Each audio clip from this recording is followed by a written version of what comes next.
I'm gonna stand up. It's a skirt. It's painted. It's a leather vintage like pencil skirt. Well, good morning, you two. Welcome to... I know you've been wearing a lot of really cool flowery outfits for this because, of course, you play a florist. Through that little number, that looks great. Oh, it's so cute. Do you want to see? Yep. I'm gonna stand up. It's a skirt. It's painted. It's a leather vintage like pencil skirt. And then this is a top that's printed from the painted. Delphinette. She's a New York City designer. That one's bang on brand, isn't it? Yes, lots of flowers. You're wearing flowers. I mean... Hi friends, it's Katie from Without a Crystal Ball. There's a lot happening right now, but before we get into everything, I want to share something with you. Yesterday, we talked about how Judge Leman approved the motion to dismiss. I had a lot of emotions about it. I made a video, but I didn't go into much detail because, honestly, I was overwhelmed. It was hard to take in, and I felt upset, not just for myself, but also for everyone involved. I truly believed they had worked hard to present their evidence and beliefs clearly to the judge. I thought the judge would at least let the discovery phase go forward. But instead, the judge removed that option and sided with the protections given to the New York Times under litigation privilege. Even though the defamation part of the case got thrown out, the judge said they can refile with updated complaints on 2 other claims. I want to talk about that and share a statement from attorney Bryan Freedman. In his response to the ruling, he said that Blake Lively's team celebrated too soon. According to him, the court did reject the defamation arguments, but gave them the chance to improve 4 out of the 7 total claims. They plan to include more proof and clearer accusations. The case centers on false claims of harassment and a made-up smear campaign that Blake's team called untraceable, because in their view, it never happened. But Bryan insisted that nothing Blake has claimed is more accurate today than it was before. He said they feel just as confident as they did at the start of this legal fight and are preparing for her deposition. He also thanked the public and the online community for their support and careful attention to the case. What stood out to me is that the team will now fine-tune the case and look deeper into certain agreements. Civil extortion and defamation, though, are no longer part of the lawsuit. Civil extortion was always a long shot because it's only recognized under California law, and even there, it's barely used. It usually doesn't hold up in court unless there's a physical threat, which there wasn't in this situation. The judge also pointed out that although Blake might have received some benefits, Wayfair always had the upper hand and could have taken legal action at any time but didn't.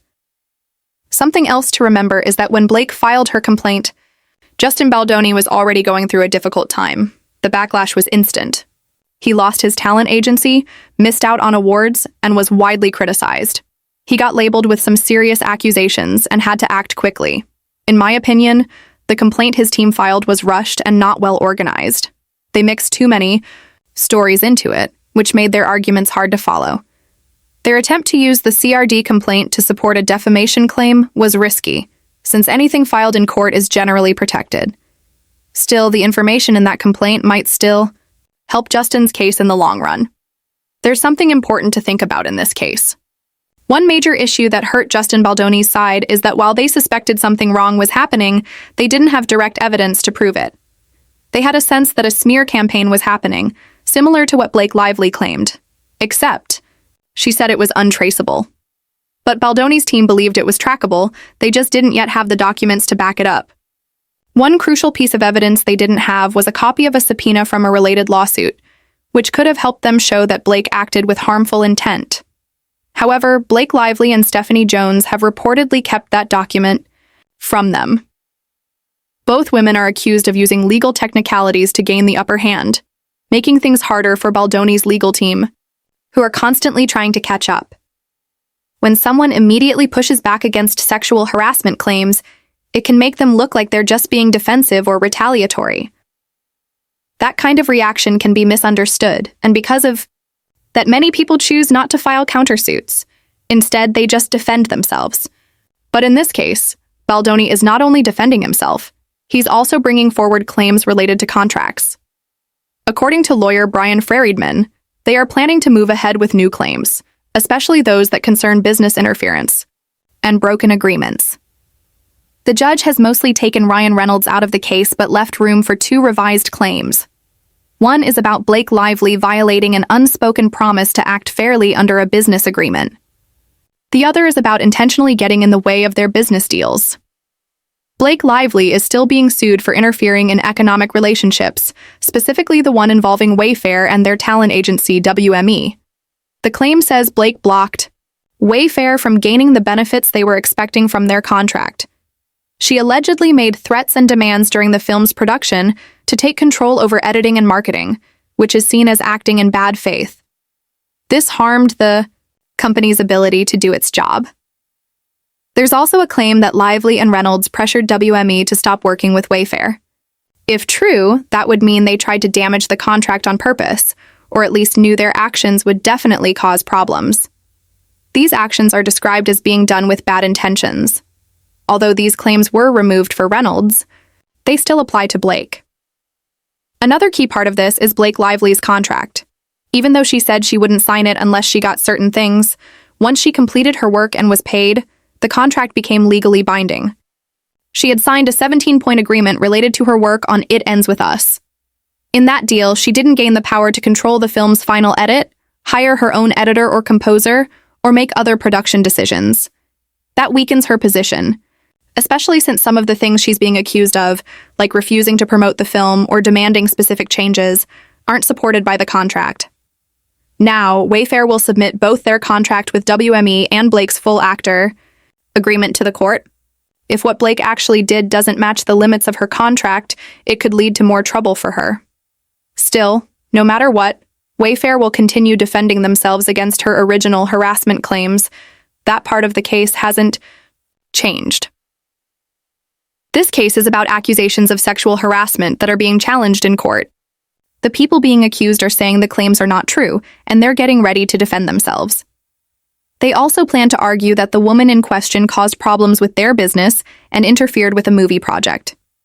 When reviewing a 17-point agreement, it appears that she was never promised a share of the movie's profits. The defense is likely going to present proof of how much money her actions cost them, which they didn't do in their first complaint. Back then, they didn't explain how they were financially harmed. Now, they're expected to show proof like receipts and invoices. This includes extra spending on her wardrobe, hiring a new producer, paying another composer, and needing a different editor. Even simple tasks like transporting wardrobe items to her instead of her coming in for fittings added to their costs. They aim to link all these extra expenses to her behavior and show that it caused financial harm, possibly in the millions. Meanwhile, she has to prove her claims of sexual harassment. That's difficult because she chose not to include emotional distress claims anymore. She also doesn't want to release her therapy or doctor records. Some recent documents that were unsealed show her trying to delay giving a copy of a subpoena that she referenced in her own complaint. Since she made it part of the lawsuit, it can now be investigated, but she refuses to hand it over, arguing that it doesn't relate to this case. Her lawyers had previously said they would provide it, but now they're backing out. She also dropped claims of intentional and negligent emotional distress. Her team told the press that they still have ways to argue emotional harm in other ways. However, the judge said that if she removes those claims, she can't later bring in emotional distress evidence. Now, she's asking the judge if she can still mention minor emotional suffering, like being embarrassed or stressed, without showing doctor records. This is called garden variety emotional distress. She wants to keep the right to testify about how she felt and maybe have people support her story, but without handing over any medical proof. The judge hasn't responded yet, and the other side hasn't replied either.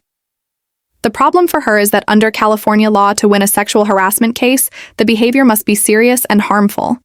She has to show either financial damage, like being fired or underpaid, or personal harm, like needing therapy or suffering from emotional trauma. But she hasn't shown any real economic loss, and now she doesn't want to provide proof of emotional harm either. So without either of those things, her case becomes much weaker. This is why the judge's earlier decision was such a turning point. It could result in the whole case falling apart if she can't support her claims with real evidence. If she takes out all the emotional distress claims from her lawsuit, her case might completely fall apart. While the judge was strict in Justin's case, it seems like Judge Leman is getting tired of both parties. He doesn't seem to fully believe either side. That's likely why he keeps calling the case a fight between public relations teams rather than a real legal matter. He told them clearly, if certain claims are removed, they can't be proven. For example, if she doesn't show emotional distress, she can't prove that she suffered from sexual harassment or retaliation. Those damages are a key part of proving responsibility in such cases. Last week, when she dropped the emotional distress claims, she also gave up the chance to bring expert witnesses like therapists or doctors who could testify under oath that she had emotional harm.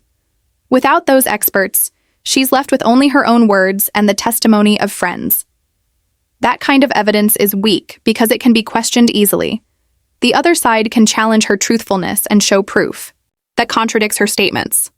If she says she was emotionally broken on a certain day, but then they show pictures of her smiling at an event, that weakens her story. This is why expert testimony is so important. Without it, her claims become very shaky. Trying to rely only on personal testimony without expert support is a big mistake. Her attempt to keep control over the case while also protecting her personal records is likely to backfire. She made a critical error thinking she could win both ways. And even if she tries to claim garden variety emotional distress, like feeling sad, embarrassed, or nervous, that kind of claim doesn't pay very much. In New York, it might result in a payout of $50,000 to $150,000 per claim. But the intentional emotional distress claims, the ones she removed, could have been worth hundreds of thousands, or even millions.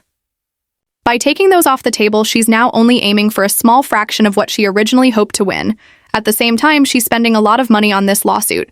She thought she was going to win big, possibly even get triple damages. She believed she could get a large payout because of the defamation and retaliation she says happened to her. But the judge has already said he won't allow triple damages. She seemed overly confident, maybe thinking this would lead to a financial victory, but it has backfired badly. Now her whole case is hanging by a thread. Yes, there are issues with Justin's case too, and people are frustrated about that. But the judge doesn't appear to be taking Lively's side either. In the end, it's all going to come down to how the judge decides, and right now, things aren't looking great for her. Make sure to like, subscribe to the channel, and share your thoughts in the comments.